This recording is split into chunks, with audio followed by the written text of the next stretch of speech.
Hola, hola a todos, bienvenidos a nuestro podcast, el podcast de El 5, donde construimos y queremos seguir fomentando este ecosistema tech a través de diferentes contenidos. El día de hoy tenemos un tema súper chévere y súper importante en las aristas organizacionales y en este caso vamos a hablarlo en función de las startups y es la cultura organizacional.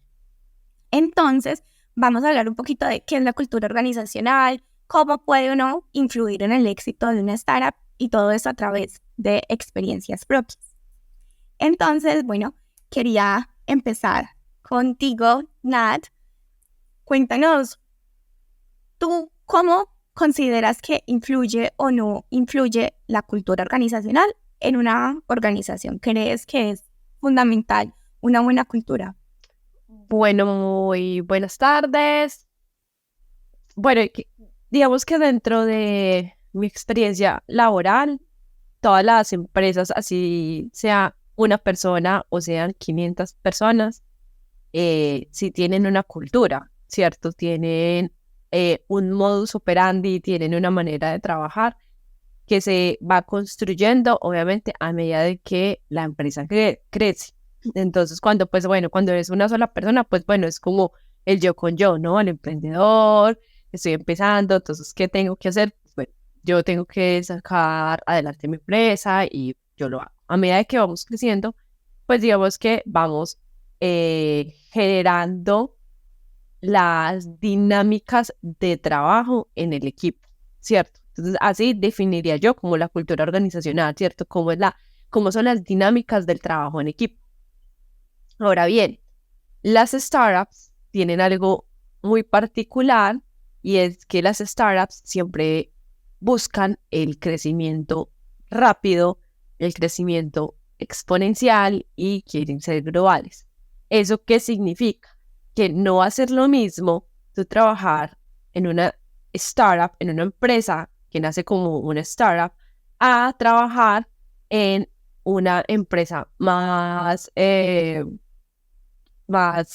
¿cómo se le dice? Pues como más, sí, más tradicional, gracias. Y eso que incluso lo hemos visto que hemos trabajado en varios proyectos que son empresas tradicionales y que sacan un departamento o sacan un proyecto para que sean la startup. Pero resulta que ese proyecto queda con la cultura de esa empresa tradicional y se mueve súper lento. Entonces, como que para ese proyecto que esa empresa tradicional la quiere volver una startup va a ser súper difícil.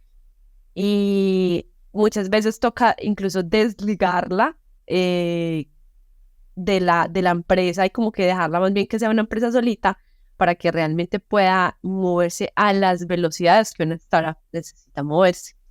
Entonces, la cultura impacta, obviamente, impacta muchísimo, eh, sea startup o sea una empresa tradicional.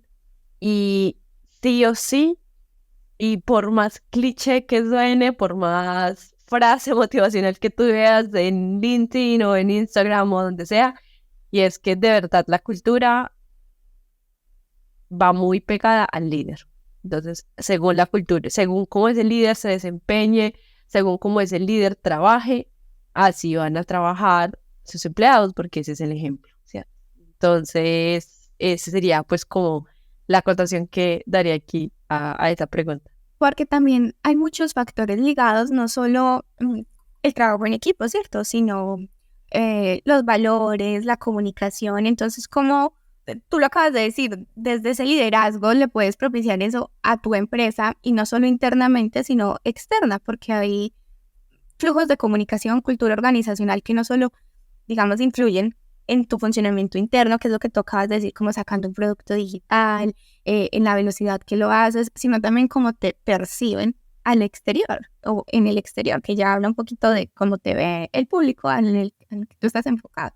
Sí, sí, obviamente. Y digamos que eso también lo vemos cuando, por ejemplo, nosotros incluso queremos hacer contactos con personas de fuera. Entonces es como que uno está acostumbrado a una velocidad y te contestan en otra.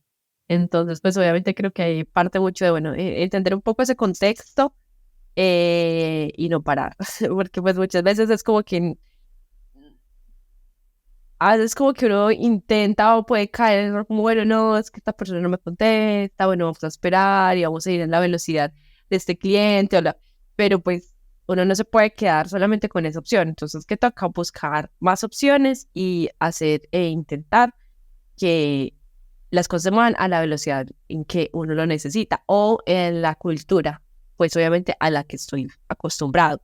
Pienso que ese fit cultural también va muchísimo también desde la manera en la que uno recluta su equipo de trabajo. Y digamos que a medida de que entre más uno más estricto sea reclutando personas que tengan los valores y que tengan como esas dinámicas de trabajo que no tienen la empresa, va a ser mucho mejor.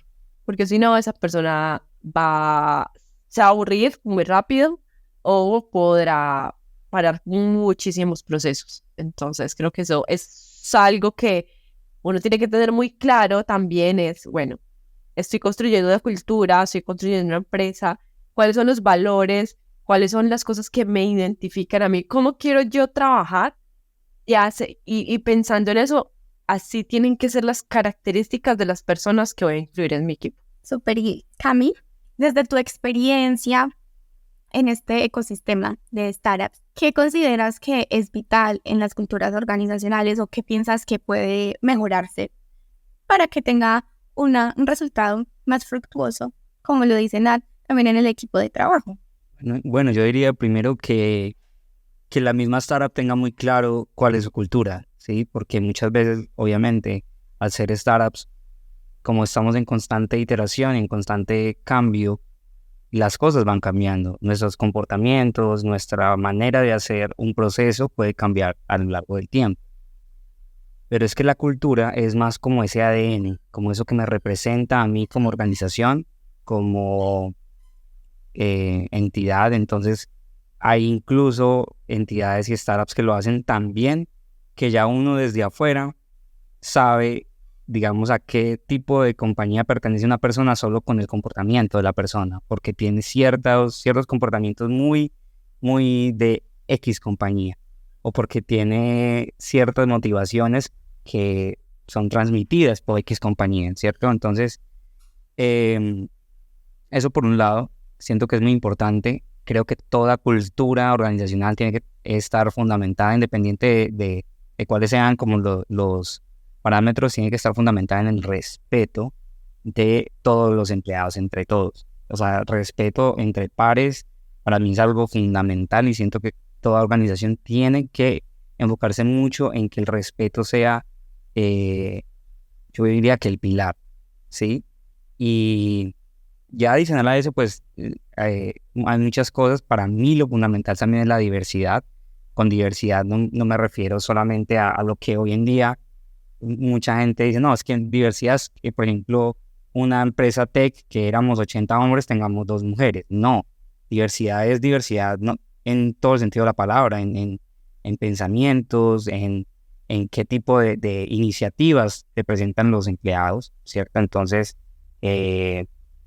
no solamente te cases con que porque tienes X cultura, entonces no vamos a recibir ideas diferentes, sino que la diversidad de pensamiento precisamente es lo que hace una organización rica, ¿cierto? Y créeme que eso influye muchísimo en el rendimiento de una compañía. Por ejemplo, yo tuve la experiencia en Techstars. Allá la cultura era muy, de alguna manera, independiente, en el sentido de que te daban mucha confianza, pero era una mezcla entre independencia y acompañamiento. Entonces tú eres independiente, pero tienes 90 mentores que están constantemente alimentándote, y no solamente en sus áreas de expertise, sino que también te nutren en partes de valores o en comunicaciones, en interacciones sociales. Entonces creces muchísimo, ¿sabes? Entonces sí, yo diría que eso, como que te tenga muy claro. Además, la cultura te impregna, ¿no?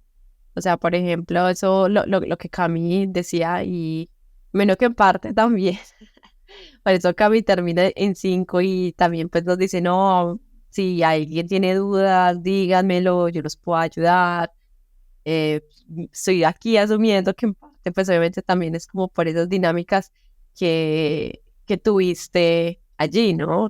Hasta el 5 me contagió a mí. Es más, algo tan sencillo como lo que hablábamos una vez, cuando yo inicié en 5, hay una cultura de bienestar, hay una cultura de no solamente sabemos mucho de producto digital, de tecnología, pero cómo hacemos que también quienes participen puedan sacar su mayor potencial. Entonces, hablamos mucho, ya me estoy incluyendo, de temas de bienestar, digamos, de temas de salud, de temas de cómo cuidar nuestros cuerpos, cómo alimentarnos bien, porque esto tiene un impacto positivo en nuestro crecimiento profesional. Entonces, yo inicialmente no tenía esos hábitos, yo inicialmente no, ni siquiera pensaba en ese tipo de cosas, y no creas, poco a poco, como que ese tipo de comportamientos positivos se pegan. Entonces, ya uno como que ve, qué rico, si sabes que voy a tomar mi batinito, voy a probar esto, voy a este tipo de comportamientos que te hacen crecer como individuo, que los tomas de una organización, como así. Sí, total, tanto positivos como negativos, o sea, eso se impregna total. Y digamos que ahí es como así, y vuelvo y digo hasta también, así por más frase de cajón que sea, así por más que nuestros papás no lo digan, dime con quién andas y te diré quién eres, eso sí es súper verídico. Entonces, por eso uno también tiene que cuidar muchísimo, pues por un lado, uno como líder, cuidar muchísimo esos valores y como pues lo mencionaba, pienso que eso tiene que ir muchísimo desde los procesos de selección, quién entra a la organización, que lo comparta y pueda incluso, pues obviamente, aportar y mejorar esos valores que tenemos. Y uno ya como persona cuando va a entrar a una organización, pues uno también como entender, ¿no?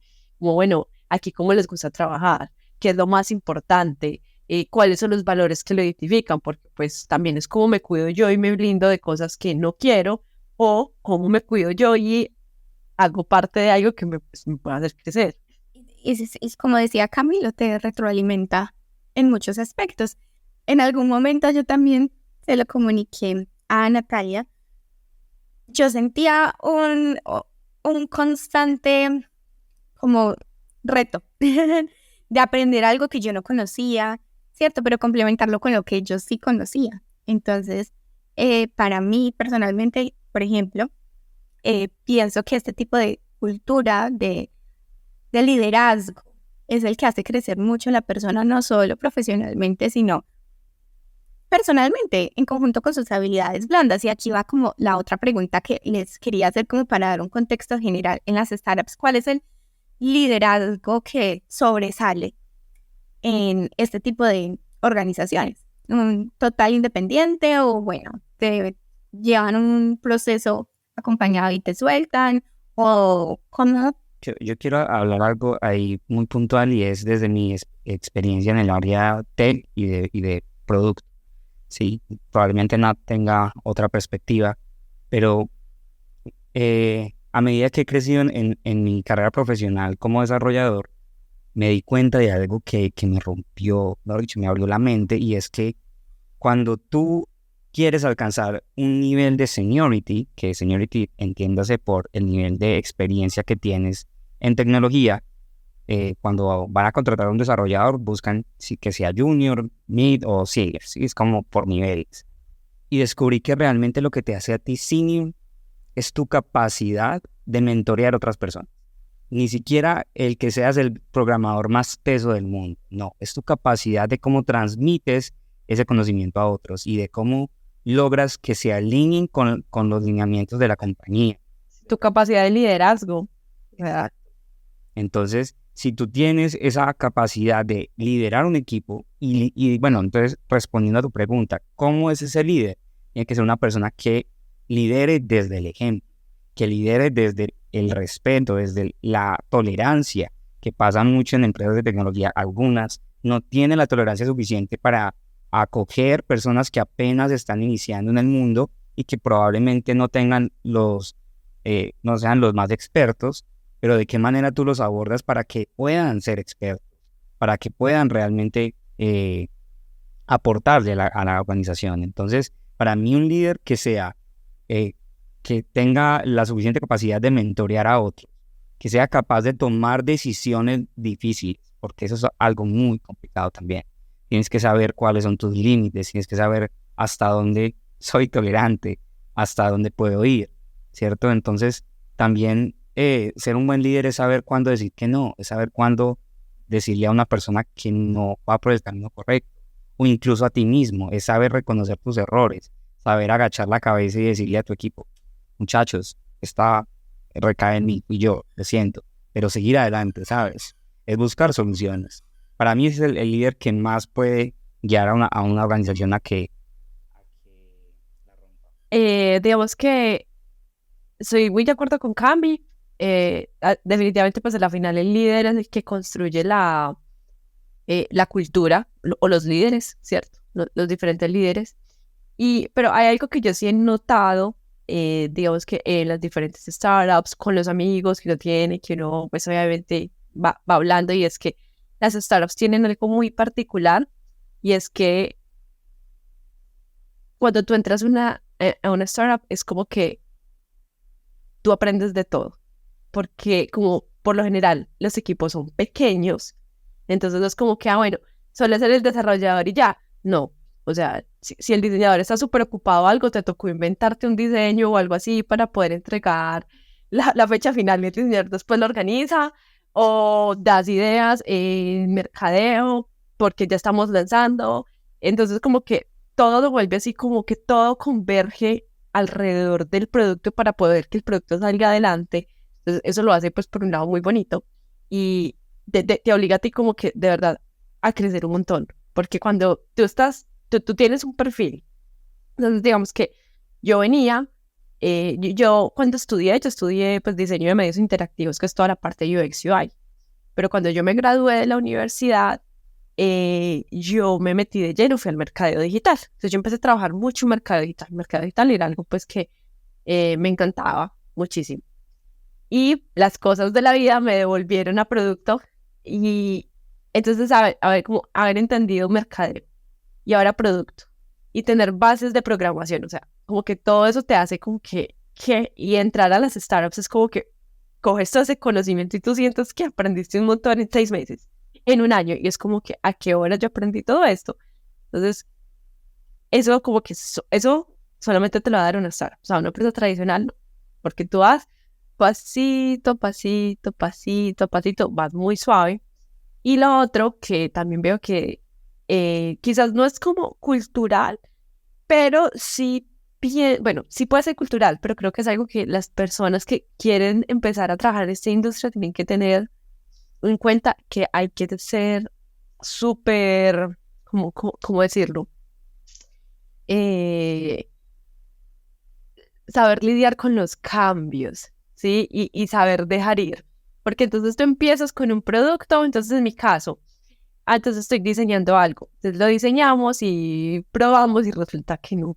O sea, todo eso lo que tú trabajaste en una semana, hiciste maratón, te trasnochaste, pues no sirve porque el mercado no quiere. Y no es como, no puede ser.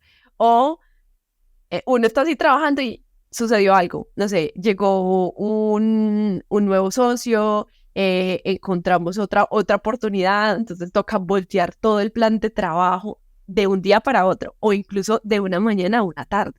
Tú estás sentado por la mañana, listo. Mi plan es, voy a inventar cualquier cosa, mi plan es, listo, voy a hacer el e-commerce para zapatos. Entonces llega, no, ya no va a ser un e-commerce.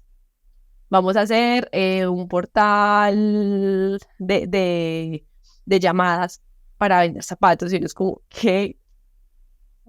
¿Cómo así? Entonces, uno tiene que lidiar con eso, y al principio es muy difícil. Al principio es muy complicado, pero yo creo que una vez ya que uno lo supera, ya uno, bueno, listo. Listo, voy y cambio. Pero hay personas que obviamente eso les da más duro que a otras, y pues les cuesta. Vale, otra pregunta que ha surgido como mucho al respecto de este ecosistema tech y con las startups, pues sabemos que existen unas modalidades de trabajo remoto y hay muchos valores o muchas características de la cultura organizacional que van un poco ligadas a esta manera de relacionarse presencialmente, un poco como de estos cortes. ¿Consideran ustedes que esto no interviene en ningún momento porque es desde cero como se formó la cultura de la startup, o que verdaderamente se pueden generar espacios así, aunque sea virtuales, para hablar un poco más allá de la parte profesional, que tiene que ver un poco de trazabilidad en los dos contextos? Sí se puede. Yo soy fiel testigo de que se pueden generar relaciones sociales de esta manera, de remotas. Es más, una de mis mejores amigas salió esa amistad de una relación laboral en el 2020 en pandemia. Y hoy por hoy ella vive en Argentina y yo vivo pues acá en Colombia, pero cada año nos visitamos, o yo voy para allá o ella viene para acá. Y todo depende es de la manera en que una organización genera espacios de esparcimiento y de creatividad e innovación. Entonces, cuando una empresa te permite a ti mostrar ese lado humano, ese lado que no solamente, listo, no solo Camilo es desarrollador, sino que, mira que Camilo toca piano, mira que Grace hace arte, ¿cierto? Y que de alguna manera se van conociendo y van conociendo las historias de las otras personas, las experiencias de vida. Todo eso se puede hacer a través de herramientas remotas. No me refiero solamente a mí. ¿Qué pasa? Que muchas veces asociamos remoto con videollamada. Y no es la única manera. Cuando tú, digamos, por Slack, el solo hecho de que empieces a hablar con una persona, de que decidas preguntarle sobre su vida, genera como ese tipo de comportamientos que teníamos usualmente en las oficinas. Cuando yo trabajaba en servicio al cliente, eso era algo de lo que más me gustaba, que tú con la persona al lado echabas chisme todo el día mientras tomabas llamadas. Algo así puedes hacer en el trabajo remoto. Me pasaba a mí que como yo era desarrollador no tenía que estar todo el tiempo en reuniones, entonces tenía esta pelada tampoco, poníamos la llamada, musiquita entre los dos, y uno va chismeando y hablando pues todo el día. Entonces, pero eso surgió porque la empresa nos permitió eso, porque la organización nos permitió como esos espacios, porque muchas veces hay compañías que no lo permiten. Hay compañías que, por ejemplo, y soy testigo de que no permiten que tú llames a otra persona de la organización fuera de una reunión programada. Entonces eso hace que sea más difícil como relacionarte con otros. Sí se puede, pero sí es más difícil, ¿cierto? Porque tienes que propiciar el espacio, como le decía Cami. Porque obviamente cuando tú estás en la oficina, pues el espacio ya está. Entonces también es como que, pues por un lado también digamos que te dispersas, la dispersión surge más de una manera mucho más natural.